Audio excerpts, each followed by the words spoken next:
What is up, guys? Welcome to a new POV drive. Today you join me inside the newly released Suzuki Fronx. Big thanks to BB Group Suzuki, which is the local Suzuki dealership out here in Zanin. Now I'll leave their details down in the description below. Do check them out, and yeah, let's experience the new Fronx and see what it's all about. Now so far I've been driving it for a couple of minutes, and I have to say, it's really quite cool. Oh, do comment down below, what's the name of this Honda? I like this thing, it's so cool. Don't know if you guys have seen it. But yeah, I've been driving the car for a couple of minutes, and it's quite a cool approach. And also the design outside, it borrows some design elements from its bigger brother, the Grand Vitara. But it's actually based on the Baleno platform, which is, I find, very interesting. So it has this very coupe style kind of design, which is, yeah, I mean, it's quite cool.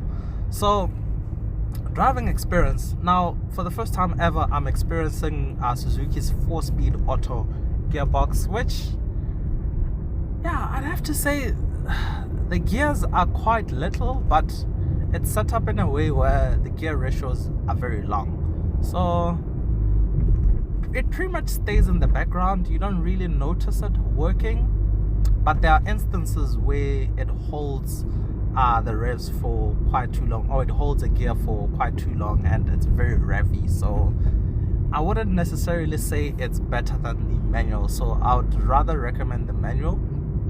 And also in terms of fuel consumption, the manual is rated with better consumption at 5.5 liters per 100 kilometers, whereas the auto does 5.7. Not a big difference, but I'm pretty sure in the real world it'll actually make a difference.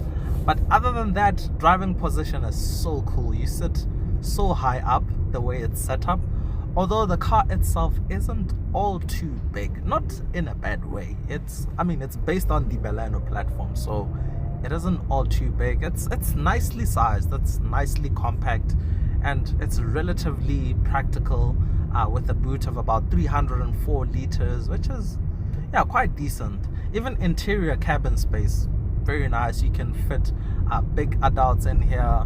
Even the back seat, like, you can sit nice and comfortable. The middle row is also really nice, so it does all the practicality stuff really well. Now, pricing also on this car is, I think it's just unbelievable. The GL, the base GL, comes in at 279,900, and then for an extra 20,000 rands you can upgrade to the automatic transmission. And the top trim GLX starts from 315,900, and once again for 20,000 rands extra you can upgrade to an auto transmission. So the cars are quite nicely priced for this.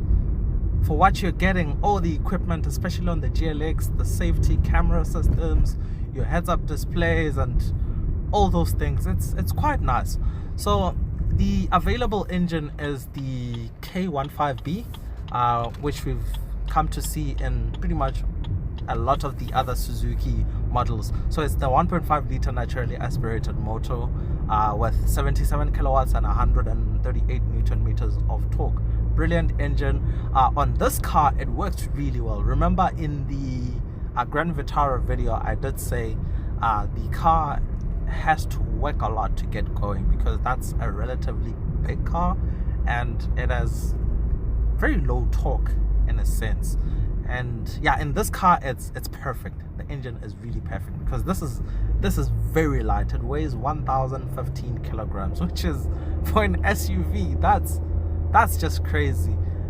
Now, I don't think I want to get into performance and all of that, because I don't think this car is all about that. But just know that it works quite well. You can easily get up to speed 120, 140, maybe even 160 kilometers an hour. So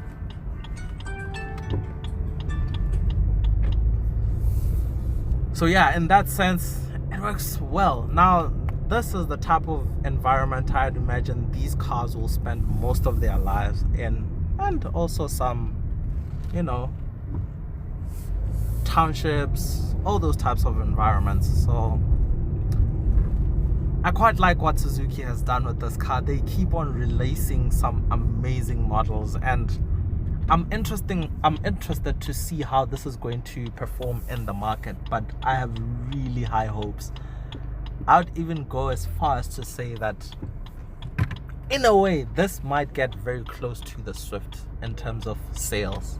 I strongly believe that, simply because SUVs do sell really well, and the pricing of this is not far off from the Swift, especially the Fronx GL. So I think we're going to see a lot of these on the road. So yeah, that's my 2 cents with the Fronx. Do stay tuned for the full review, which is coming next, and I really do hope you guys enjoyed this video. And yeah, that's cheers from me.